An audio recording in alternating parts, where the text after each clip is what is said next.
السلام عليكم ورحمة الله.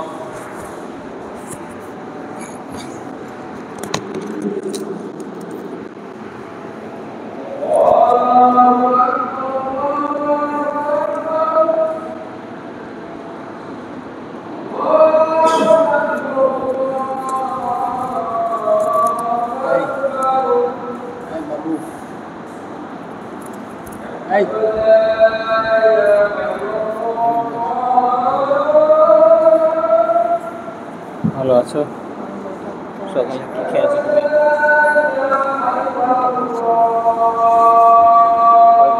কয়টা সময় বসলাম?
اللهم صل على محمد وعلى آل محمد كما صليت وعلى آل إبراهيم.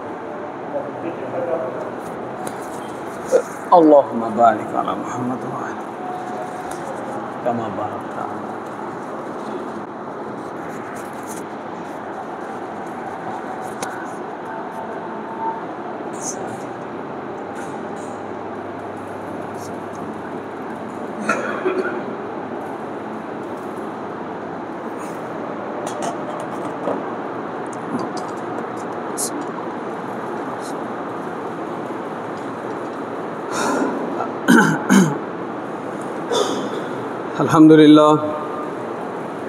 الحمد لله نحمده ونستعينه ونستغفره ونؤمن به ونتوكل عليه ونعوذ بالله من شرور أنفسنا ومن سيئات أعمالنا من يهده الله فلا مضل له ومن يضلله فلا هادي له ونشهد أن لا إله إلا الله وحده لا شريك له ونشهد أن محمدًا عبده ورسوله أما بعد فإن خير الحديث كتاب الله وخير الهدى هدى محمد صلى الله عليه وسلم وشر الأمور محدثاتها وكل محدثة بدعة وكل بدعة ضلالة وكل ضلالة في النار.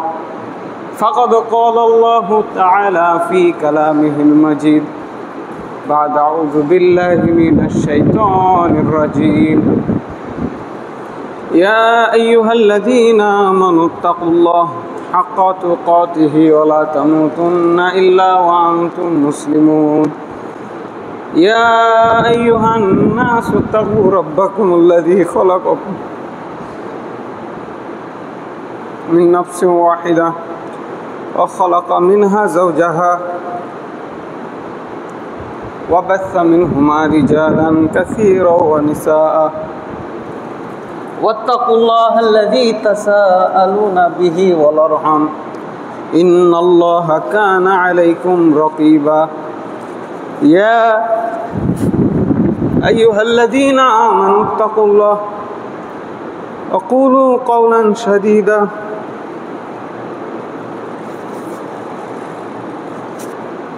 يصلح لكم أعمالكم ويغفر لكم ذنوبكم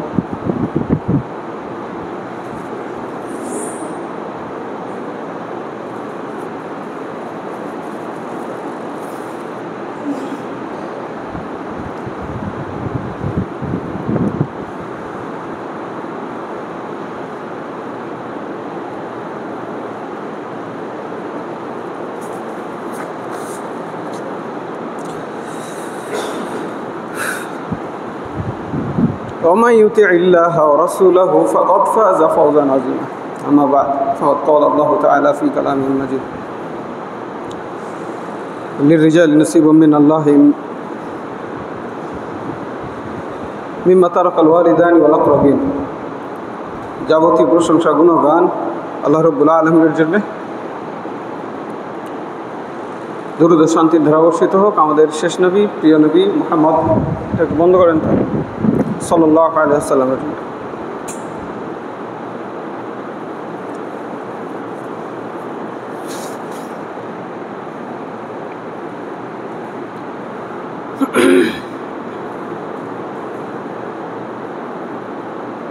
সম্মানিত মসজিদুল মুসল্লি,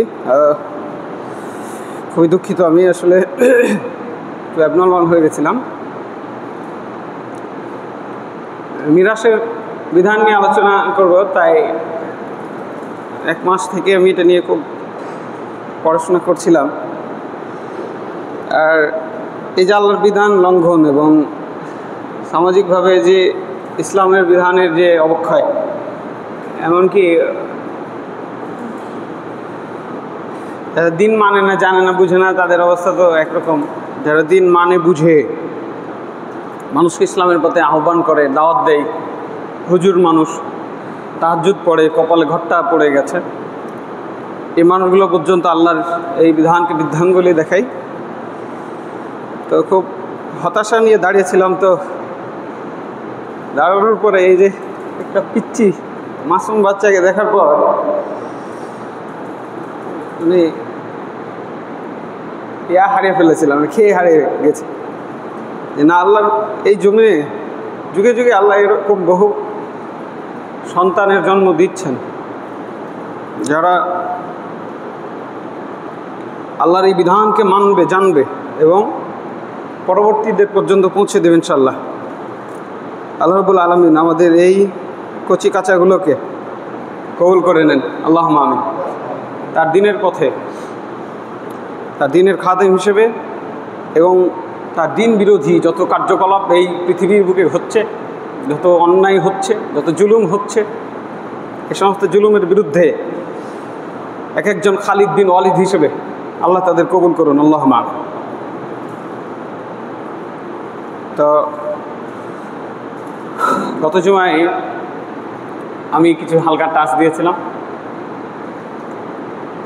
আসলে অপ্রাসঙ্গিক বিষয়। আসলে আমার খুতবার সাথে ভূমিকার কোনো মিল নেই, এজন্য আমি সবার কাছে আবারও দুঃখ প্রকাশ করছি। আমি একটু আবেগী মানুষ, একটুতে আবেগ আপ্লুত হয়ে যাই এবং খুব কঠোরভাবে আপনাদের সাথে কথা বলি, সেগুলোর জন্য ক্ষমা চাই। আল্লাহ রাব্বুল আলামিন মিরাস বন্টনের জন্য একটি নীতিমালা দিয়েছেন পবিত্র কোরআনের মধ্যে। 4টি বড় বড় সূরা, 4টি বড় বড় আয়াত নাজিল করেছেন এবং ডিটেলস বলেছেন কার জন্য কতটুকু। খুতবা শেষে, এখন মানুষজন নাই তো ওই কথাটা আরেকবার বলবো আমি ইনশাল্লাহ। খুতবা শেষে আমার এক ভাই খুব আফসোস করে বলছিলেন যে, তাই তো জি ভাই, যে কথা বললেন ভাতিজারা সম্পত্তি পেয়ে নেবে, তাই 1999 জনইতে কাজ করছে, মেয়েদের লিখে দিয়ে চলে যাচ্ছে। তো যাই হোক, সবাইকে আমি বলতে চাচ্ছি যে আল্লাহ নাজিল করেছেন এই বিধান শুধু ওই রাষ্ট্র ক্ষমতায় যারা বসে আছেন তাদের দিকে আঙুল তুললে হবে না, ওই সৌদির মসনদে যারা বসে আছেন, ওই কাবা যারা পরিচালনা করছেন তাদের দিকে আঙুল তুললে হবে না। হ্যাঁ, তারাও ভুল করছেন, তারা অপরাধ করছেন, তাদের হাতে আল্লাহ রাব্বুল আলামিন ক্ষমতা দিয়েছেন, কিন্তু তারা সেই ক্ষমতাকে অপব্যবহার করছেন, সেই ক্ষমতাকে নিজের মর্যাদা, নিজের বাপ মায়ের মর্যাদা এবং নিজের কাছের মানুষদের মর্যাদা লাভ এবং সেটা ধরে রাখার স্বার্থে সেই ক্ষমতাকে ব্যবহার করছে, অথচ তারা জানে যে এই ক্ষমতা আখিরাতে তাদের জন্য লজ্জার কারণ হবে। এবং তাদের সামনে উদাহরণ রয়েছে। নবী মুহাম্মদ সাল্লাল্লাহু আলাইহি ওয়াসাল্লাম ক্ষমতা নিয়ে ক্ষমতা প্রয়োগ করেছেন তার মেয়েকে বলেছেন, ইয়া ফাতিমা, তোমার যা মনে চাই চেয়ে নাও, আমি মুহাম্মদ তোমার জন্য কোনো উপকার করতে পারবো না। আখিরাতে আল্লাহর সামনে তুমি তোমার হিসাব দিবা, আমি আমার হিসাব দিব। আল্লাহু আকবার। ওই স্বগোত্রীয় লোক, খুবই নামি দামি এক মহিলার চুরি অপরাধ ধরা পড়ে গেছে। আল্লাহ রাসূল সাল্লাল্লাহু আলাইহি ওয়াসাল্লামের নিজের কোনো ছেলে ছিল না, তার একটা পালক পুত্র ছিল, যায়েদ বিন হারিসা সম্ভবত, না যায়েদ বিন হারিসা। যায়েদ বিন হারিসাকে ধরেছে, যে যায়েদ বিন হারিসাকে তো আল্লাহ রাসূল খুব ভালোবাসে, ওনাকে দিয়ে একটু বলাও না, হাতটা যেন না কাটে। মহিলা মানুষ, এত উচ্চ বংশের মানুষ, একটু অন্য কোনো শাস্তি দিয়ে মাফ করে দেওয়া যায় কিনা। আল্লাহ রাসূল সাল্লাল্লাহু আলাইহি ওয়াসাল্লামের কাছে আসলে চোখ লাল করে ফেলেছেন। বলো কি তুমি, লাউ ফাতিমা বিনতু মুহাম্মদ সারাকাত লাকাতাতু ইয়াদাহা, আমি মুহাম্মাদের মেয়ে যদি চুরি করত, আমি মুহাম্মাদের মেয়ে ফাতেমা যদি চুরি করত, আমি তার হাত কেটে দিতাম। আল্লাহু আকবার। এই হচ্ছে আমাদের নবী মুহাম্মদ সাল্লাল্লাহু আলাইহি ওয়াসাল্লাম। রাষ্ট্র ক্ষমতা, রাষ্ট্র ব্যবস্থা ছিল, তিনি মরে গেছেন, চলে গেছেন। আবু বকর রাদিয়াল্লাহু আনহু ক্ষমতায় এসেছেন, যাকাত ফাঁকি দিচ্ছে কিছু মানুষ। আল্লাহ রাসূল বেঁচে ছিলেন, যাকাতের প্রয়োজন ছিল। আল্লাহ রাসূল মারা গেছেন, যাকাতের আর কোনো প্রয়োজন নাই। তিনি বললেন তাদের বিরুদ্ধে যুদ্ধ করতে হবে, তাদের বিরুদ্ধে যুদ্ধ ঘোষণা দিলাম আমি। আল্লাহ রাসূলের জামানায় উট দিতে এসে উটের রশি দিয়ে গেছে। আজকে যদি কেউ যাকাত দিতে এসে উট দেয়, উটের রশি না দেয়, ওই রশির জন্য আমি যুদ্ধ করব। আল্লাহ রাসূলের জামানায় বস্তা দিয়েছে, বস্তা ধানের সাথে বস্তা দিয়েছে, গমের সাথে বস্তা দিয়েছে। আজকে যদি কেউ বস্তা ঢেলে দিয়ে চলে যায়, বস্তা দিব না বলে, এই বস্তার জন্য, যাকাতের বস্তার জন্য আমি আবু বকর যুদ্ধ করব, মারবো না হয় মরবো, বলো কি তুমি। ওমর রাদিয়াল্লাহু আনহু ওনাকে ঠান্ডা করছেন, দেখেন তারা তো কালেমার সাক্ষী দিয়েছে, আপনি কিভাবে তাদের বিরুদ্ধে যুদ্ধ করবেন। তিনি বলছেন, উমর, ইসলামের জামানায় তুমি বাঘের বাচ্চা ছিলা, আজকে তুমি কাপুরুষ হয়ে গেছো। শোনো, কেউ যদি নামাজ আর যাকাতের মধ্যে কোনো পার্থক্য করে, আমি ওর বিরুদ্ধে আগে যুদ্ধ করব। কথা বুঝছেন? নিজের দলের লোকের বিরুদ্ধে যুদ্ধ। মুসলমান, নামাজ পড়ে, রোজা করে, সব ঠিক আছে, হজ করে, সব ঠিক আছে, খালি যাকাত দিব না, পারলে নিয়ে নাও, এটাও না, দিব না। কেন দিব না? তার ব্যাখ্যা আছে, তার বুঝ আছে। আল্লাহ রাসূল ছিলেন, যাকাতের প্রয়োজন ছিল, আল্লাহ রাসূলের জন্য যাকাত খাস, তার এটা মনোভাব। আল্লাহ রাসূল নাই, যাকাত নাই, না, যাকাত কিয়ামত পর্যন্ত থাকবে, কারণ এটা আল্লাহ রাব্বুল আলামিনের বিধান। এরপরে ওমর রাদিয়াল্লাহু আনহু 10 বছর শাসন করেছেন, নিজের সন্তানকে পর্যন্ত তিনি শাস্তি দিয়েছেন। এগুলো উদাহরণ রয়েছে আমাদের শাসকদের সামনে। তারা নাকি ফজরের নামাজ পড়ে কোরআন নিয়ে বসে থাকেন, তাহাজ্জুদ পড়েন, হজ করেন, উমরা করেন, নিজেকে মুসলিম দাবি করেন। তারা এই বিধান জানেও না, মানেও না। কাজেই আমি আপনাদেরকে বলতে চাই, শুধু শাসকের দিকে আঙুল তুললে হবে না, ওই শাসকের চেয়ারে বসে বাস্তবায়ন করার মতো কিছু বিধান আপনাকে আল্লাহ রাব্বুল আলামিন দিয়েছেন, যা আপনি আপনার বাড়িতে আপনার নিজস্ব চেয়ারে, সিংহাসনে বসে বাস্তবায়ন করবেন। আপনার স্ত্রী, সন্তান, পিতা মাতা, নাতি পুতি, ভাই বোন, এদের ব্যাপারে। ঠিক আছে? তা আমি একটু সংক্ষেপে বলি। মূলত একজন মানুষ মারা যাওয়ার পরে তার যে সম্পদগুলো থাকে, সেখানে আমাদেরকে 1 নম্বর কাজ করতে হবে, তার দাফন কাফনে যে খরচ হয়, তার নিজস্ব টাকা থেকে, সম্পদ থেকে এটা করে দিতে হবে। এটা বেশি টাকা না, ঠিক আছে? তারপরেও এটা ওখান থেকেই করতে হবে, এটা আল্লাহর বিধান। 2, তার যদি কিছু ঋণ থেকে থাকে, আজকে ঋণ ছাড়া মানুষ পাওয়া খুব কঠিন, অথচ আল্লাহ রাসূল সাল্লাল্লাহু আলাইহি সাল্লাম এই বিষয়টাকে নিরুৎসাহিত করেছেন এবং আল্লাহ তাআলা বহু আয়াতে ঋণের বিষয়ে সতর্ক করেছেন। রাসূল সাল্লাল্লাহু আলাইহি সাল্লাম বহু জায়গাতে ঋণের ভয়াবহতা সম্পর্কে বলেছেন। ঋণ এমন একটা বিপজ্জনক বিষয়। একটা উদাহরণ আমি আবার টেনে আনি, সেটা হচ্ছে যে শহীদ ব্যক্তির সব গুনাহ মাফ ইল্লা দাইন, কিন্তু ঋণ মাফ হবে না। আল্লাহু আকবার। এরপরে আরেকটা উদাহরণ টানি, যেটা প্রায়ই বলে থাকি, যে এক সাহাবীকে তিনি মারা গেছেন, তিনি জিজ্ঞাসা করলেন যে এর কি ঋণ আছে গো? সাহাবায়ে কেরাম বাকি সাহাবীরা বললেন যে হ্যাঁ ঋণ আছে। তিনি বললেন যে যাও তোমাদের সল্লু আলা সাহিবিকুম, তার জানাজা তোমরা পড়ে নাও, আমি পড়াবো না। তখন এক সাহাবী বলছে ইয়া রাসূলুল্লাহ, দায়িত্ব আমি নিলাম, আপনি পড়িয়ে দেন। পড়িয়ে দেওয়ার পরে তিনি বাড়ি চলে গেলেন। পরের দিন ওই সাহাবীর বাড়ি চলে গেছে, তাকে গিয়ে ডাকছেন, এই ঋণ পরিশোধ করেছ? তিনি বলছেন ইয়া রাসূলুল্লাহ, একদিন তো হলো মাত্র, করে দিব। তারপরের দিন তিনি আবার গেছেন, এই ঋণ পরিশোধ করেছ? তিনি বললেন যে হ্যাঁ রাসূলুল্লাহ, আমি ঋণ পরিশোধ করে দিয়েছি। তখন তিনি বললেন আল আন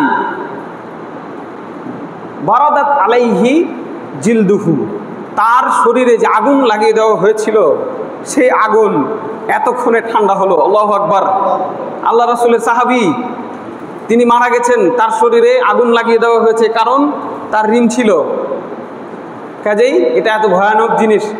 ঋণ পরিশোধ না হলে বিপদে পড়বেন। ছেলে মেয়ে যারা আছেন, আমি আপনাদের বলতে চাই, আজকে বাড়ি গিয়ে ওই মরা বাপের খোঁজ নেবেন, তার কাছে কেউ কোনো ঋণ পায় কি না। 5 বছর 10 বছর 20 বছর হয়ে গেছে, আপনার বাবা মারা গেছে, আপনাকে বলে গেছিল, হয়তো ভুলে গেছেন, বা বলে যায়নি। কোনো মানুষ বারবার আসছে, আপনার বাপের কাছে এত টাকা পাইতাম, আর আপনি বলছেন মরে গেছে মাপ। ওই লোক যদি মন থেকে মাপ না করে, আপনার বাপের কবরে 20 বছর থেকেই আগুন জ্বলছে। লা হাওলা ওয়ালা কুওয়াতা ইল্লা বিল্লাহ। এই বাপের আগুন নিভানোর জন্য প্রত্যেকটা সন্তানের দায়িত্ব। বাপের জমি ভাগ করে নিয়েছেন, এই নিয়ম ভুল করেছেন, ঋণ পরিশোধ করে দিবেন। 3 নম্বরে হলো ওসিয়ত। অনেক টাকার সম্পত্তি, কিছু সম্পত্তি একজন মানুষ দান করে দিতে পারে। তার যারা ভাগিদার আছে তারা তো পাবেই, তাদের ভাগ থেকে কিছু ভাগ অন্যের জন্য দিতে পারেন। এমন কাউকে যে তার উত্তরাধিকারী নয়, কোনো মসজিদে, কোনো মাদ্রাসায়, অথবা কোনো এতিমখানায়, বা গ্রামের কোনো এতিম দরিদ্র মানুষের জন্য, কোনো ভালো মানুষের জন্য দিতে পারেন। ওসিয়তের বিষয়ে একটা কথা বলে দিই। আল্লাহ রাসূল সাল্লাল্লাহু আলাইহি সাল্লাম সুস্পষ্টভাবে বলেছেন, ইন্নাল্লাহা ক্বাদ আ'তা কুল্লা যী হাক্কুন হাক্কাহু। আল্লাহ রাব্বুল আলামিন সবাইকে পাই টু পাই তার হক নির্ধারণ করে দিয়েছেন। কে কতটুকু পাবেন এটা আল্লাহ রাব্বুল আলামিন নির্ধারণ করেছেন। ফালা ওয়াসিয়াতা লিওয়ারিসিন, সুতরাং কোনো ওয়ারিসের জন্য কোনো ওসিয়ত নাই।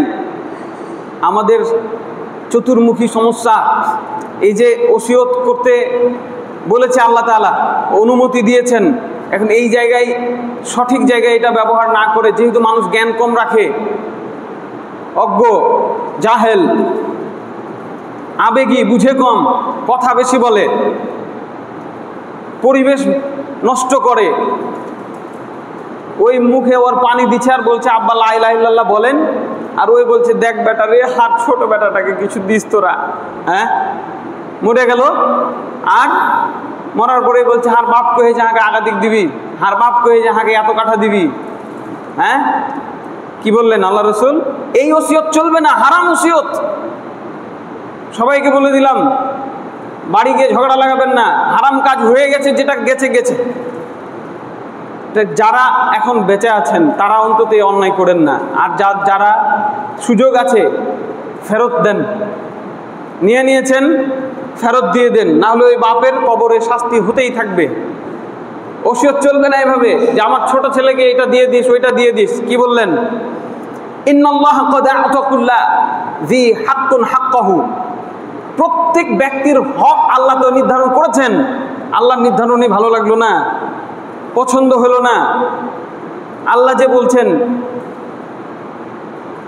লিররিজালি নাসিবুম মিনাল্লাহি মিম্মা তারাকাল ওয়ালিদাইন ওয়াল আকরাবুন, বাপ মার সম্পত্তিতে পুরুষ মানুষকে আল্লাহ তাআলা ভাগ দিয়েছেন। ওয়ালিন নিসাই নাসিবুম মিনাল্লাহি মিম্মা তারাকাল ওয়ালিদানি ওয়াল আকরাবুন, মেয়েদের জন্য আল্লাহ রাব্বুল আলামিন তার বাপের সম্পত্তিতে ভাগ রেখেছেন। এই যে আল্লাহ ভাগ রেখেছেন, এটা কি যথেষ্ট মনে হচ্ছে না? যথেষ্ট মনে করা উচিত। আর ওসিয়ত কাকে করবেন? যে আপনার সম্পত্তির হকদার নয়। ভালো করে বুঝেন, এখানে অনেক ঝামেলা আছে। আপনার আব্বার 3 জন সন্তান, 3টা ছেলে, 3 ছেলের 2 ছেলের বিয়ে হয়নি, এক ছেলের বিয়ে হয়েছে, একটা ছেলে আছে, মানে তার একটা পোতা আছে। এমন অবস্থায় আপনি মারা গেলেন, আপনার ছেলে বেঁচে আছে, তাহলে 2 ভাই আর একটা ভাইয়ের একটা ছেলে, এই ছেলে ভাগ পাবে না জমির।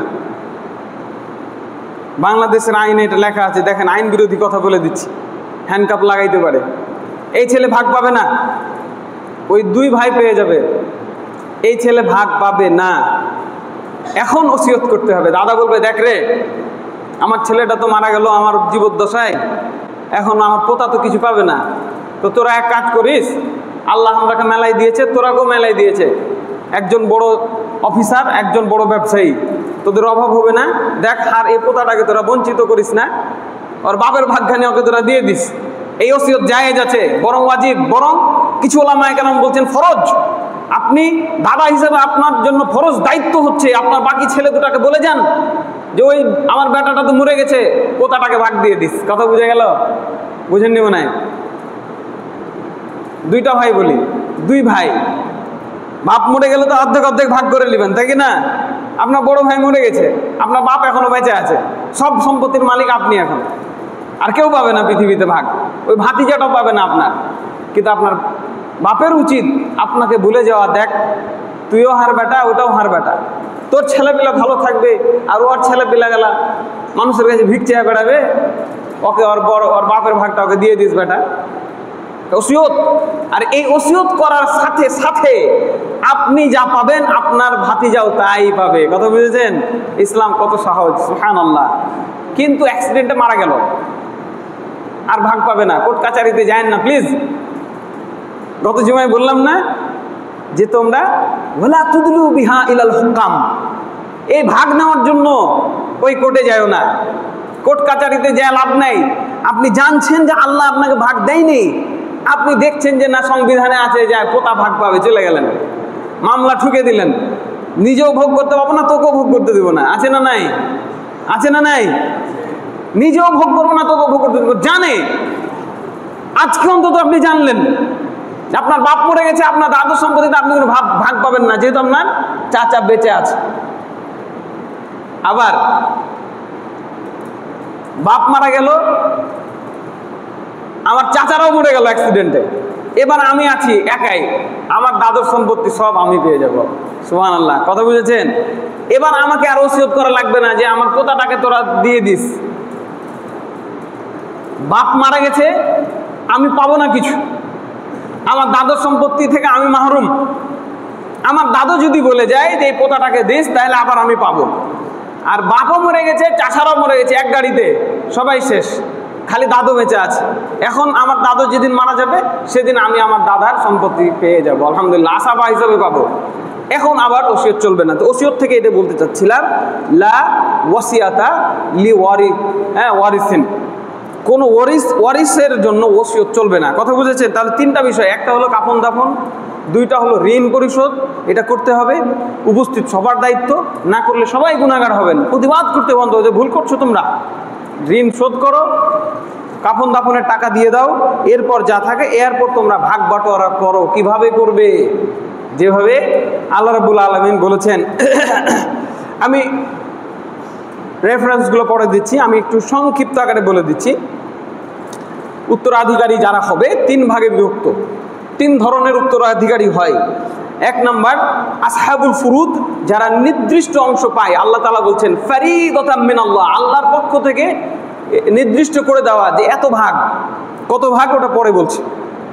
1 নম্বর হলো স্বামী স্ত্রী, স্বামী মারা গেলে স্ত্রী ভাগ পাবে। আবার শুনেন আল্লাহর বিধান, স্বামী মারা গেলে স্ত্রী ভাগ পাবে। স্বামী মারা গেছে 40 বছর হয়ে গেল, স্ত্রী তো ভাগ পায়নি, স্ত্রীর মাথাতেই নাই যে আমার স্বামীর সম্পত্তি আমি পাবো। হ্যাঁ, ওই চলে যাচ্ছে বছরের পর বছর। চট করে যদি বেটা মরে যায় তাহলে তো ঝামেলা লেগে যাবে। কথা বোঝেননি? আপনি মনে করছেন যে বেটারকে খাচ্ছি আর কি কইতে যাবো যে হ্যাঁ আমার স্বামীর ভাগ দে। হ্যাঁ, বেটারাকে এটা করা যায় নাকি? না ভাই, আল্লাহর উপরে মাতব্বরি করেন না। আল্লাহ বলছেন যে স্ত্রীর ভাগ আছে। হে ছেলে, মাকে ভাগ দিয়ে দাও। তোমার মায়ের জন্য তার ভাইয়েরাও ওয়ারিশ হয়ে যেতে পারে। তোমরা সবাই মরে গেছো, আর ভাই ছাড়া কেউ বেঁচে নাই। তাহলে তো তোমরা ওর ভাইয়ের সম্পত্তি ভোগ করে নিলে এতদিন। কি ভুল হলো না? খবরদার, খুব সাবধান। মাকে মায়ের অংশ দিয়ে দেন যাদের বাপ মারা গেছে, স্ত্রী, তারপর স্বামী। যে মহিলা মারা গেছে তার স্বামীর সব সম্পত্তি। কথা বুঝেন? ভাবখানা এরকম, ছেলেদের বলার সাহস নেই, বরং বললে বলে বেয়াদব ছেলে। হ্যাঁ না, কিসের বেয়াদব ছেলে? আপনি ওই ছেলেদের ভাগ ছেলেকে দিয়ে দেন, আপনার ভাগটুকু আপনি নেন। এটা আদব, এটা সঠিক শিক্ষা। আপনি বলবেন যে আল্লাহর বিধানই এটাই। আপনার ছেলে মেয়ে যদি এটা শিখে, আল্লাহর বিধান শিখলো, আলহামদুলিল্লাহ। আপনি তা করলেন না, আপনার স্ত্রী মারা গেছে 40 বছর হয়ে গেল, ওই সম্পদ ওইভাবে আছে, ভাগ বাটোয়ারা হয়নি। এগুলো কোনো নিয়ম হইল? এগুলো সব আল্লাহ বিরোধী নিয়ম। এরপরে পিতামাতা,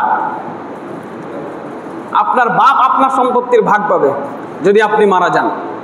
সবগুলোর নিয়ম আছে এবং ডিটেলস 2-4-5টা খুতবা লাগবে, এগুলো সব ভেঙে চুরে বলতে গেলে।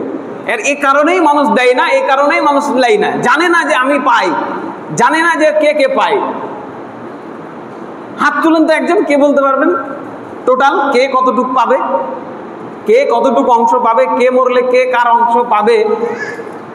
একজন হাত তুলেন দেখি, কয়জন হাত তুলতে পারছেন দেখি, কে জানেন?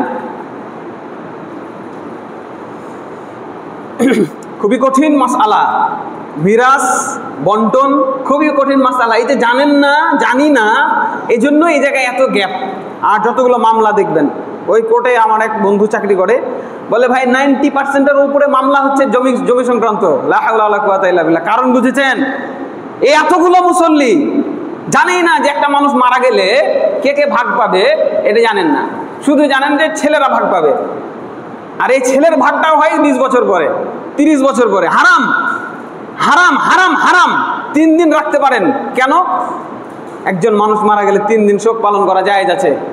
এখন যদি ভাগনা এসে বলে মামাজি দাফন করে, এসে বলছে মামাজি আর নানা তো মরে গেল, আর মার ভাগখানি একটু দিয়ে দেন, গোটা গ্রামের মানুষ পিটা শুরু করবে না? বেয়াদব। নানা মারা গেছে, ওই এখন যে ভাগ দে, যদিও সে যেটা বলেছে সেটা ঠিক বলেছে, তাকে মারার কোনো অধিকার আপনার নাই। 1 মিনিটের জন্য ওই বোনের সম্পত্তি আপনার কাছে থাকবে, কোনো অধিকার নাই। কিন্তু ভাই সামাজিকতা বলে একটা কথা আছে তো না, ওই দিন তোর বলা ঠিক না। কি করবেন? 4র্থ দিনে আসবেন, আশা লাগবে না। ছেলে যদি ভালো ছেলে হয়, তাকওয়াবান হয়, আল্লাহকে যদি সত্যি ভয় করে, তো বলবে বোন তাড়াতাড়ি তুমি আমার বাড়ি চলে আসো, ছোট ভাই, বড় ভাই, মেজো ভাই সবাই চলে আসো, আমরা বসে আজকে বাপের যা সম্পত্তি আছে ভাগ করে দিব।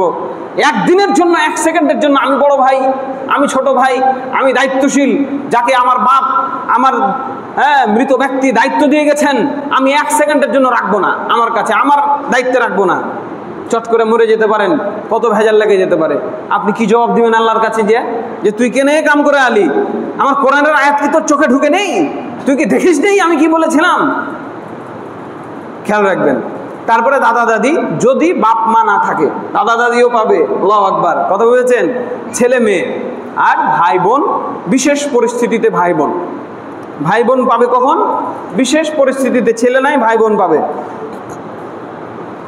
এরপর আসাবা, যারা নির্দিষ্ট অংশের পর ভাগ বাটোয়ারার পরে যেটুকু বাকি থাকে এটুকু যারা পায়, পুত্র, পুত্রের পুত্র। এই যে বললাম পুত্রের পুত্র ভাগ পায় না, পুত্রের পুত্র ভাগ পাবে না যদি বাপ মরে যায় আগেই, কিন্তু পাবে ওই যে নিয়মগুলো বললাম, আসাবা হিসাবে পেয়ে যাবে। যখন তার দাদার আর কোনো ছেলে সন্তান থাকবে না, তখন ওই পোতা তার দাদার সম্পত্তিতে ভাগ পাবে। তারপরে ভাই এবং চাচা, চাচাও ভাগ পাবে। খুব কাছের একজন মানুষ আমাকে কালকে এই নিয়ে আলোচনা করছিলাম, বিব্রতকর অবস্থায় ফেলে দিয়েছে, আমিও পড়ে গেছি বিব্রতকর অবস্থায়। 3টা মেয়ে কি করবে? যদি 1 কাঠা করে লিখে দিই, বাকিটু থাক, 3 ভাগের 1 ভাগ তো ওসিয়ত করা যায়। তো কালকে পর্যন্ত আমার মধ্যে এই জিনিসটা কাজ করছিল যে হ্যাঁ, 1 কাঠা করে 3 বেটিকে 3 কাঠা দিয়ে দিতে পারে, 2 কাঠা করে 3টা প্লট দিয়ে দিতে পারে, তার অনেক আছে। সকালবেলা দারুল হাদিসের একজন মহামান্য মুহাদ্দিসকে ফোন দিলাম একদম সকালবেলা আজকে, যে কনফার্ম হয়ে নেই, আল্লাহর বিধান বলতে গিয়ে যদি ভুল করে ফেলি, আর আমি খুব বিপদে আছি, খুব বিপদে আছি।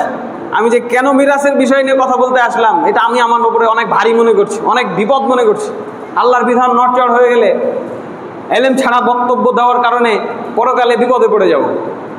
আর আমার কথা তো চলে গেল সবার কাছে, বাড়ি গিয়ে কে কি ঝামেলা করবেন আমি তো জানি না, ওইটার জন্য জবাব আমাকে দিতে হবে। আল্লাহু আকবার। কাজে সবাইকে বলছি, দেখেন আমি যা বলেছি, আমি যা বলছি, কিয়ামত পর্যন্ত যতদিন বেঁচে থাকবো, যতদিন এখানে আসবো, যা বলবো আমার একটা কথাও শুনবেন না কেউ, একটা কথাও কেউ শুনবেন না, একটা কথাও কেউ মানবেন না, যতক্ষণ না কোরআন আর হাদিসে কি আছে সেটা জানবেন। চোখ বন্ধ করে আমাদের হুজুর বলেছে, মানে 100% রাইট বলেছে, এই চিন্তা বাদ দিবেন আজকে থেকে। সবাইকে বলে দিলাম, আল্লাহ তুমি সাক্ষী রাখো, সাক্ষী থাকো, আল্লাহ তুমি সাক্ষী থাকো, আল্লাহ তুমি সাক্ষী থাকো। আমি যা বলি না কেন প্রথমে সেটাকে যাচাই করে নেবেন, আমি ভুল বললাম না ঠিক বললাম। যদি ভুল বলে থাকি খবরদার, ওটা মানা যাবে না। আমি আপনার পরকালে দায়িত্ব নিতে পারবো না, আমার দায়িত্ব কে নেবে আমি সেটা নিয়ে টেনশনে আছি।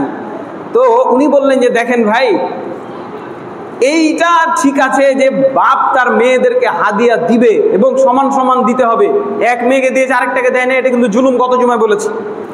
কিন্তু দেখেন আমাদের সমাজের অবস্থা কি বুঝেছেন? এই ফাঁক দিয়ে সে কি করবে, ওই ভাতিজারাকে ফাঁকি দেওয়ার জন্য মেয়েদের নামে লিখে দিয়ে যাবে হাদিয়ার নাম করে। জন্ম থেকে শুরু করে এতদিন পর্যন্ত মেয়েগুলোকে আদর করলো, যত্ন করলো, সোহাগ করলো, ওষুধ খাওয়ালো, লেখাপড়া করালো, বিয়ে দিল, এত এত টাকা খরচ হলো। এগুলো কি সম্পদ পাইলো না? মেয়েগুলা পাইলো তো, আরো দিতে হবে না? দিয়েন না? তোমরা জানো না তোমাদের ছেলে মেয়েদের মধ্যে আইয়ুকুম আকরাবাকুম নাফআ, আল্লাহ বলছেন তোমরা জানো না তোমাদের ছেলে মেয়েদের মধ্যে কে বেশি তোমার জন্য উপকারী, তোমরা এটা জানো না? বেশি মোহাব্বত দেখায় না। হ্যাঁ, ভাতিজাকে দিব না, সব মেয়েকে দিয়ে দিব, মেয়েদেরকে দিয়ে দিব, যেহেতু মরলে আমার ভাতিজারা এসে ভাগ নিবে না। এটা করবেন না, ওটা তাদের, তারা নিবে। মেয়েদেরকে এভাবে দেওয়া যাবে না। আমি তখন মত পাল্টালাম যে না, এভাবে বলবো না। আমি বিব্রত ছিলাম যে এই মানুষটা এত কষ্ট করে ইনকাম করছে, তো কি করবে, ওর মেয়েগুলাকে দিবে না? দেওয়া উচিত ভাবছিলাম, আর ভয় পাচ্ছিলাম যে না, সে মন্তব্য করা মনে হয় ভুল হচ্ছে। সেটা প্রমাণ হলো আজ সকালে যে না, আমার মন্তব্যটা ভুল ছিল। দিতে পারবেন না আপনি, সামাজিক প্রেক্ষাপটে এরকম। আরও দিয়েন না, ইচ্ছা করে দিয়েন না, যেহেতু নিয়াত খারাপ। নিয়াত খারাপ থাকলে এভাবে দেওয়া যাবে না। আর নিয়াত ভালো থাকলে মেয়েগুলো অসহায় হয়ে ভিক্ষা করে বেড়াচ্ছে, আপনি খবর পেয়ে নিয়েছেন যে আমার মেয়ে চেয়ে বেড়াচ্ছে, লোকের কাছে বলছে, আপনাকে ভয় বলে না যে বাপকে বললে তো আমার বাপ হেবে কড়া মানুষ, এক কথায় পার। বেঁচে থাকতে কেউ কোনোদিন সম্পত্তির ভাগ চাইতে আসবি না, আসলেই খবর আছে। তো এরকম বাপের সামনে যাই না, মানুষের কাছে চেয়ে বেড়াচ্ছে, হাজি বাবু 50,000 টাকা দাও তো জি, খুব বিপদে আছে আপনার জামাইটাকে লিয়া। তা আপনার ওই চাচাই যায় তখন আপনার বাপকে যে লাগিয়ে দিয়েছে যে কিপঠা, এতগুলা টাকা পয়সা লিয়া, এত সম্পত্তি লিয়া করবে কি? তোর বেটি লোকের বাড়ি বাড়ি ভিক চেয়ে বেড়াইছে। এখন বাপ হিসাবে আপনার দায়িত্ব যে আপনি ওই মেয়েটাকে ডেকে পাঠান, তার অবস্থা শুনেন, বুঝেন, যদি আসলেই সে অভাবী হয় তাকে একটু হাদিয়া দেন।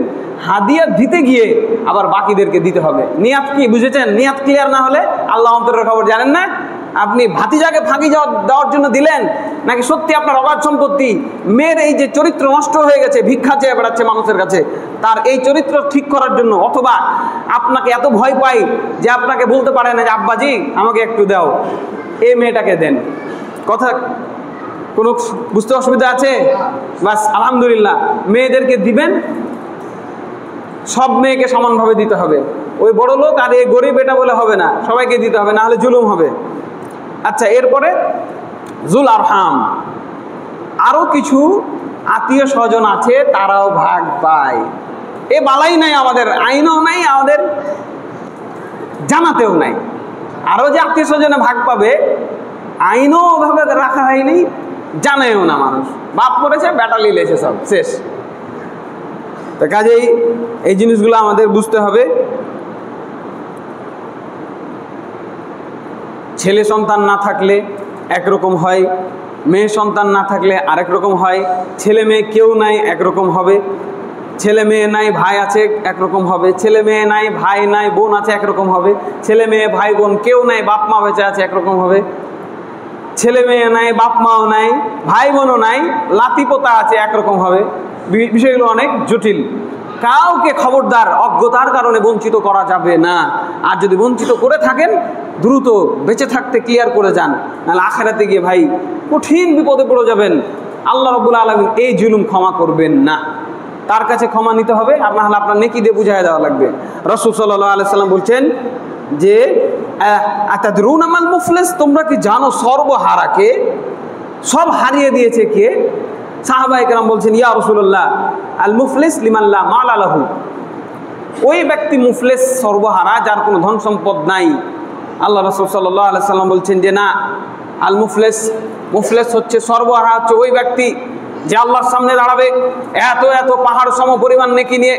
তাহাজ্জুদের নেকি আছে, নামাজের নেকি আছে, রোজার নেকি আছে, দান সাদকার নেকি আছে, বিশাল নেকির পাহাড় নিয়ে আল্লাহর সামনে দাঁড়াবে। চট করে এক লোক এসে বলবে আল্লাহ আকালা মাল হাজা, এই লোক আমার অন্যায়ভাবে সম্পদ ভোগ করে খেয়েছিল, বিচার হবে, আল্লাহ তাআলা বিচার করে দেবে। এখন ফেরেশতাদেরকে বলবে যেই পরিমাণ সে অন্যায় করেছে ওই পরিমাণ নেকি কেটে ওকে দিয়ে দাও। এইভাবে আরেকজন এসে বলবে দরবা হাজা, আমাকে মেরেছিল 2 থাপ্পড়, দুনিয়াতে শক্তি ছিল না, কিছু করতে পারিনি, মায়ের খেয়ে থেকে গেছিলাম, আজ আল্লাহ তোমার সামনে বিচার দিলাম। এই তাহাজ্জুদ গুজার ব্যক্তি আমাকে 2 থাপ্পড় মেরেছিল, রিস্কাওয়ালা, বলেছিলাম 5 টাকার ভাড়া 10 টাকায় চেয়েছিলাম, চট করে 1 থাপ্পড় লাগিয়ে দিয়েছে, কিছু বলতে পারিনি। আল্লাহ বলবে বিচার করে দাও। ফেরেশতাকে বলে দিবে আর নেকি কেটে ওকে দিয়ে দাও। এইভাবে দিতে দিতে দিতে এক সময় সব নেকি শেষ, পাওনাদার বাকি আছে। আল্লাহ তাআলা বলবেন পাওনাদারের গুনাহগুলো আর ঘাড়ে চাপিয়ে দাও, টেনে হিঁচড়ে জাহান্নামে নিয়ে ফেলে দাও, নাউজুবিল্লাহ। এই হলো সব থেকে বড় মুফলিস, সর্বহারা। এত তাহাজ্জুদ, এত নামাজ, এত রোজা, এত যাকাত, এত হজ, এত দান সাদকা, এত মসজিদে কোটি টাকার টাইলস লাগিয়ে দিয়ে ফলাফল জাহান্নাম, সব থেকে বড় মুফলিস। কাজে আল্লাহ আমাদের বুঝার তৌফিক দান করেন, আল্লাহুম্মা আমিন। আল্লাহ তাআলা বলছেন লির-রিজালি নাসিবুম মিম্মা তারাকাল ওয়ালিদানি ওয়াল আকরাবুন ওয়ালিন-নিসাই নাসিবুম মিম্মা তারাকাল ওয়ালিদানি ওয়াল আকরাবুন মিম্মা কাল্লা মিনহু আও কাসুরা। বাপ মা মরে গেলে সম্পদের ভাগ পাবে ছেলে, বাপ মা মরে গেলে সম্পদের ভাগ পাবে মেয়ে, সেটা কম হোক আর বেশি হোক। এই কথা শুনুন, বাপ মরে গেলে ছেলে ভাগ পাবে, বাপ মরে গেলে মেয়ে ভাগ পাবে, কম হোক আর বেশি হোক।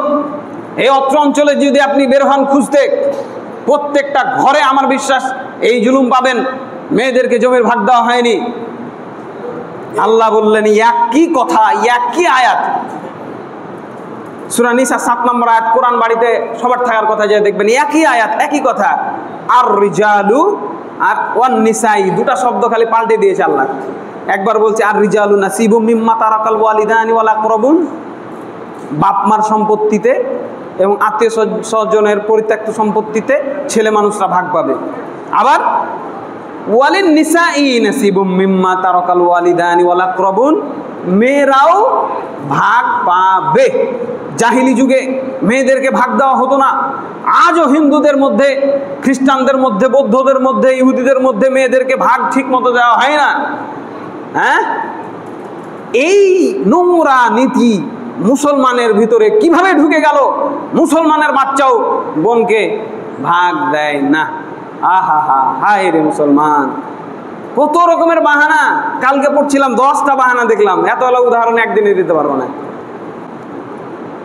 মাসিক আল কাউসার পত্রিকা পড়ছিলাম, ওই পত্রিকাতে দেখলাম 10টা মতো বাহানা রেডি করা আছে, এবং বহু নেককারজনক নিকৃষ্ট হুজুরও এগুলোর সাথে জড়িত, ফতোয়া দিয়ে দেয়।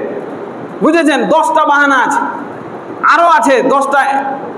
এখন ছোট বাড়ি, ওই বাড়িতে মা আছে, হ্যাঁ ওই বাড়িতে ভাই আছে, ওই বাড়িতে ভাতিজা ভাতিজা আছে, ভাগনা ভাগ্নিও ফের আসা ওই বাড়িতেই থাকে, জাগা যে হয় না রে, কি করবি এটুকুন ফের তোরাও ভাগ লিবি।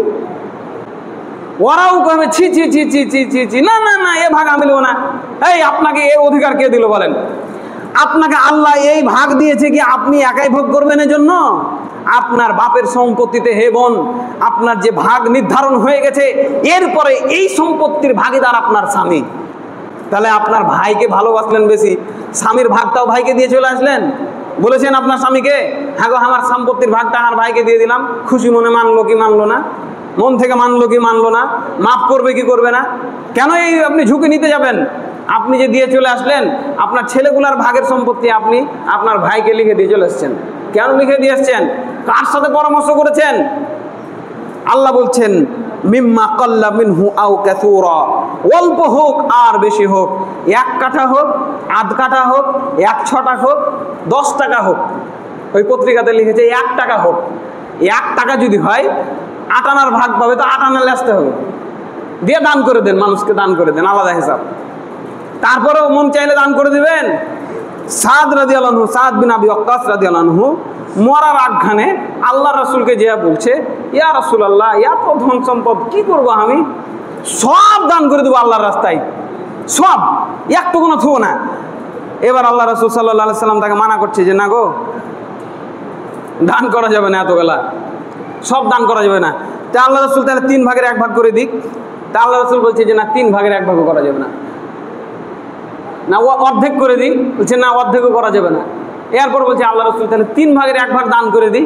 তখন বলছে বেশি হয়ে যায়, বেশি হয়ে যায় 3 ভাগের 1 ভাগ, বেশি হয়ে যায় 3 ভাগের 1 ভাগ, খবরদার দিতে পারো, তবে আর বেশি নয়। 3 ভাগের 1 ভাগ দিয়ে বাকি যা সম্পদ আছে তোমার ছেলে মেয়ের জন্য রেখে যাও, এদেরকে ভিক্ষা করার জন্য রেখে যাও না। কথা বুঝেছেন? কার কি অবস্থা হইতে পারে বলা যায়? সম্পদ রেখে যাবেন, সব দান করা যাবে না। কাজেই হে মা হে বোন, আপনাকে বলছি, আপনি আপনার ভাইয়ের সম্পত্তিতে যে ভাগ রাখেন, যে সম্পত্তিতে যে অধিকার রাখেন, এটি আপনাকে আল্লাহ দিয়েছেন, আপনার একার জন্য নয়, আবার আপনার সন্তানদের জন্য দিয়েছেন। আপনি আপনার ভাইকে দান করে চলে আসলেন, মানে দান তো ভাইকে করা যায় না, দান তো ভাইকে করা যাবে না। আল্লাহ তো বলে দিয়েছেন, আল্লাহ রাসূল তো বলে দিয়েছেন, নিজের ভাই হলে দিতে পারবেন না, আপনি মরবেন, মরা হয়ে যাবে, আপনার সম্পত্তিতে যার ভাগ সে বুঝে নেবেন। বেঁচে থাকতে কোনো আত্মীয় স্বজন মানে যারা আপনার ভাগ পাবে ওরাকে আপনি দিতে পারবেন না। কাকে দিবেন? অভাবগ্রস্ত প্রতিবেশীকে দেন না। তখন তো বলছেন যে কি যে বিপদে আছি রে ভাই, হ্যাঁ 2 টাকা চাইতে আসলে আপনার কত মানে ফন্দি ফিকির না দেওয়ার জন্য, আমি যে কি বিপদে আছিস তুই কি জানিস? দেখা মনে হচ্ছে সুটবুট করে ঘুরে বেড়ায়, মেলায় টাকার মালিক। নাই রে ভাই, 100 বার যদি আপনার কাছে আত্মীয় স্বজন আসে, 100 বারই আপনার মুখ দিয়ে নাই কথাটা বার হয়, তাহলে আপনি কিভাবে আপনার ভাইকে আবার ওই মানুষটাই আপনি আপনার ভাইকে সম্পত্তি দিয়ে চলে আসছেন? না, এই কাজ করা যাবে না। তারপরে আল্লাহ রাব্বুল আলামিন আরও একটা অনেক বড় আয়াত বলেছেন, ইউসিকুমুল্লাহু ফি আওলাদিকুম লিযাকারি মিসলু হাজ্জিল উনসায়াইন। আল্লাহ তাআলা মৃত ব্যক্তির সম্পদের ব্যাপারে ওসিয়ত করছে, তোমাদের অর্ডার করছে, ছেলে সন্তানকে ডাবল দিতে হবে মেয়ে সন্তানের চাইতে। যদিও ইসলাম বিরোধীরা এই কথাটাকে ইসলামের বিরুদ্ধে কাজে লাগানোর চেষ্টা করে, আল্লাহ তাদের ধ্বংস করুক, আল্লাহুম্মা আমিন। কেন অর্ধেক মেয়েকে দিয়েছে এই প্রশ্ন যদি চলে আসে, তাহাজ্জুদের নেকি দিয়ে জান্নাত হবে না। কথা বুঝেছেন? বেটাকে ডবল, বেটিকে অর্ধেক, এটা কোনো কথা হলো নাকি? এই চিন্তা মাথায় আসার সাথে সাথে সারা জীবনের সব আমল ধ্বংস হয়ে যাবে, কাফের হয়ে মৃত্যুবরণ করবেন, আল্লাহর কাঠগড়ায় দাঁড়াবেন, পিছন দিকে হাত বাঁধা থাকবে, জবাব আর দিতে পারবেন না। কাজেই কেন দিয়েছেন এই প্রশ্নই করা যাবে না। অনেকে ব্যাখ্যা করে থাকেন, আলহামদুলিল্লাহ বোঝার স্বার্থে এটা করা যেতে পারে, তবে আমি মনে করি আমি খুব কঠোর মানুষ, কোনো ব্যাখ্যা চলবে না। আল্লাহ বলেছে বাস শেষ, আর কোনো ব্যাখ্যা নাই। কে কে ব্যাখ্যা করবেন? আল্লাহ বলার পরে ব্যাখ্যা খুঁজবেন কে কে বলেন? ভয়ে বলছেন না, হ্যাঁ ব্যাখ্যা খুঁজতে পারেন। ইব্রাহিম আলাইহিস সালাম বলছেন, আল্লাহ আমাকে একটু দেখিয়ে দেন না কিভাবে মরা মানুষ জিন্দা করেন। ইব্রাহিম আওয়ালাম তুমিন, তুমি বিশ্বাস করো না নাকি? না না আল্লাহ আমি বিশ্বাস করি, কিন্তু আমার অন্তরকে প্রশান্ত করার জন্য একটু দেখতে চাচ্ছিলাম। ও আচ্ছা ঠিক আছে, তাহলে তুমি একটা পাখি নিয়ে আসো, পুষো কিছুদিন। একটু দেরি হয়ে গেল, আর একটু সময় নিই নাকি? ডোন্ট মাইন্ড প্লিজ, আমি আর একটু সময় নিব। পাখি নিয়ে আসো, ওই পাখিটাকে পুষার পরে ওকে বলে দাও, না ওকে 4 খান ভাগ করে 4 পাহাড়ের উপরে রেখে আস, এরপরে তুমি ওই পাখিটাকে নাম ধরে ডাকো, দেখ কি হয়। তো তাই করলো, ওই পাখি উড়ে চলে এলো। সুবহানাল্লাহ। এইটা আপনি জানতে পারেন। জানেন কেন দিয়েছে জানবেন না? ওই যে ওই মেয়েটার স্বামী মরে গেলে কোথায় যাবে? ফের তো ঘুরে ভাইয়ের কাছে আসবে না? আচ্ছা, মেয়ে মানুষ 1 টাকা খরচ করবে এরকম একটা হাদিস কেউ দেখাতে পারবেন? একটা হাদিস নাই। বরং আল্লাহ রাব্বুল আলামিন বিধান দিয়েছেন, আল্লাহ রাসূল সাল্লাল্লাহু আলাইহি সাল্লাম বিধান দিয়েছেন, প্রত্যেকটা পুরুষ তার অধীনস্থদের পিছনে খরচ করবে। তার বাপের পিছনেও খরচ করবে, বেটার পিছনেও খরচ করবে, ভাইয়ের পিছনেও করবে, বোনের পিছনেও করবে, সবার পিছনে খরচ করবে। ছেলে মানুষ তো টাকা লাগবে না? হ্যাঁ, মেয়ে মানুষকে যুদ্ধে যাইতে হবে, বিধান আছে নাই? ছেলে মানুষ যুদ্ধে যাবে, অস্ত্র শস্ত্র লাগবে না? কাজে এটা বুঝতে হবে, সমাজে গুরুত্বপূর্ণ দায়িত্ব পালন করবে ছেলে মানুষ, কাজে তাদের সম্পত্তি দরকার আছে। মেয়ে মানুষকে তো কেউ দিতেই চায় না, আল্লাহ অর্ধেক দিয়েছে। সুবহানাল্লাহ। অর্ধেক কি কম নাকি? হ্যাঁ, অর্ধেক কম না তো, অনেক, তো অনেক বেশি, এটা অনেক বেশি। এভাবে চিন্তা করবেন, তাহলে মনে শান্তি পাবেন। হ্যাঁ, তা আল্লাহ রাব্বুল আলামিন এখানে অনেকগুলো বলেছেন, এইভাবে ডিটেলসে আমি আসলে সুবহানাল্লাহ, আল্লাহর যে বিধান এত ডিটেলসে কোরআনের মধ্যে অন্য কোনো বিধান নেই, এই সম্পত্তির ভাগ বাটোয়ারার বিধান যেভাবে আছে। কারণ আল্লাহ রাব্বুল আলামিন ভালোই জানেন এই মানুষ এই সম্পত্তি নিয়ে কামড়াকামড়ি করবে, এই সম্পত্তি নিয়ে ঝামেলা করবে। তিনি বলছেন, তোমাদের নির্দেশ দিচ্ছেন যে 1 পুত্রের অংশ 2 কন্যার অংশের সমান। যদি তারা 2-এর অধিক কন্যা হয় তাহলে তারা পরিত্যক্ত সম্পত্তির 2/3 পাবে, মানে 3 ভাগ করে 2 ভাগ মেয়েরা পাবে। আর যদি কেবল একটাই মেয়ে হয় তাহলে টোটাল সম্পত্তির অর্ধেক। আর মৃতের পিতামাতার প্রত্যেককে পরিত্যক্ত সম্পত্তির 6 ভাগের 1 ভাগ পাবে যদি তার কোনো ছেলে না থাকে। আর যদি তার কোনো ছেলে থাকে, আর যদি ছেলে না থাকে, কেবল পিতা মাতাই ওয়ারিশ হয়, তাহলে মা পাবে 3 ভাগের 1 ভাগ। কিন্তু যদি মৃতের ভাইয়েরা থাকে তাহলে আবার মা পাবে 6 ভাগের 1 ভাগ মৃতের ওসিয়ত পূরণ করার পর এবং তার ঋণ পরিশোধের পরে। দেখলেন, ডিটেলস বলে দিল আল্লাহ। এবং এভাবে আরও 3-4টা আয়াত আছে যেখানে এই বিষয়গুলো ডিটেলসে বলা হয়েছে। এবং এখানে আল্লাহ রাব্বুল আলামিন বলছেন যে আবাউকুম ওয়া আবনাউকুম লা তাদরুনা আইয়ুহুম আকরাবাকুম নাফআ। এই তোমাদের বাপ, দাদু, ছেলে, নাতি, পুতি, এদের ভিতরে কে যে তোমার জন্য উপকারী, কার মাধ্যমে, কার ওসিলায় যে তুমি জান্নাতে যাবা আর কার ওসিলায় যে তুমি জাহান্নামে যাবা, তুমি এটা জানো না। ঠিক আছে? ফারিদাতুম মিনাল্লাহি ইন্নাল্লাহা কানা আলিমান হাকিমা। এটা আল্লাহর দেওয়া ফরজ, আল্লাহই সব থেকে বেশি ভালো জানে। আল্লাহ রাব্বুল আলামিন আমাদেরকে এই ফরজ বিধান পালন করার তৌফিক দান করেন। আল্লাহুম্মা আমিন। কোরআন হাদিসের যে বিধানগুলো আমরা জানলাম, শুনলাম, আল্লাহ যেন আমাদের এগুলো জানার এবং মানার তৌফিক দান করেন। আল্লাহুম্মা আমিন। আর একটা ছোট্ট বিষয় বলে নিই যে এর বাইরে আরেকটা কালালা সম্পত্তি বলা হয়। আল্লাহ বলছেন যে লোকেরা, হে নবী, আপনাকে ফতোয়া জানতে চাচ্ছে কালালার সম্পত্তির ব্যাপারে। তুমি বলে দাও যে কালালার সম্পত্তি বন্টনের বিষয় হলো, কালালা কি? কালালা হচ্ছে এমন এক ব্যক্তি যার বাপও নাই, বেটাও নাই, বাপও মরে গেছে, বেটাও মরে গেছে, বা হয়নি, বেটা হয়নি, বাপ মরে গেছে, বেটা হয়নি, এরকম রোগ হলো কালালা। হ্যাঁ, তাহলে এদের বিষয়ে কিভাবে সম্পত্তির বন্টন হবে?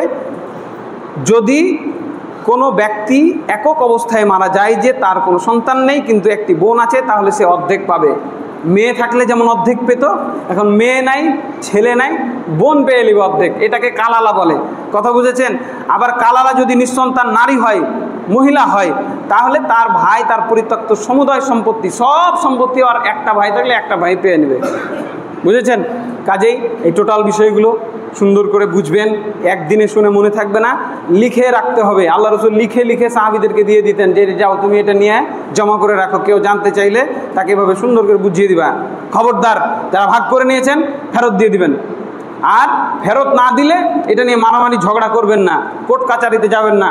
বারবার ভাইকে বুঝাবেন, ভাই দেখেন আখেরাতে জাহান্নাম, আপনি নিয়ে নিয়েছেন আখেরাতে জাহান্নাম, এভাবে বুঝাইতে থাকেন, কোর্টে যান না।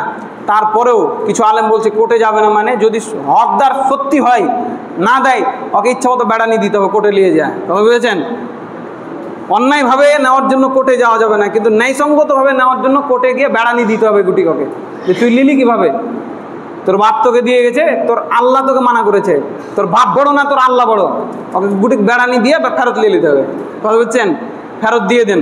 এটাই ভালো, নাহলে পরকালে জাহান্নামে যাবেন, ডাইরেক্ট জাহান্নাম, কোনো মাপ নাই, কোনো মাপ হবে না। ভাগ যদি পেয়ে থাকে দিয়ে দেন। আর আপনাকে বলছি, আপনার মামা যদি, আপনার ভাই যদি অন্যায়ভাবে নিয়ে থাকে, মারামারি করিয়েন না, বুঝান। আর যারা বেঁচে আছেন খবরদার এই বিষয়ে কোনো ভুল করবেন না। আল্লাহ রাব্বুল আলামিন আমাদের বুঝার তৌফিক দান করেন। আল্লাহুম্মা আমিন। ওয়া আকুলু কওলি হাযা ওয়া আস্তাগফিরু লি ওয়া লাকুম ওয়া লিসাইরিল মুসলিমিন ফাস্তাগফিরুহু ইন্নাহু হুয়াল গফুরুর রাহিম।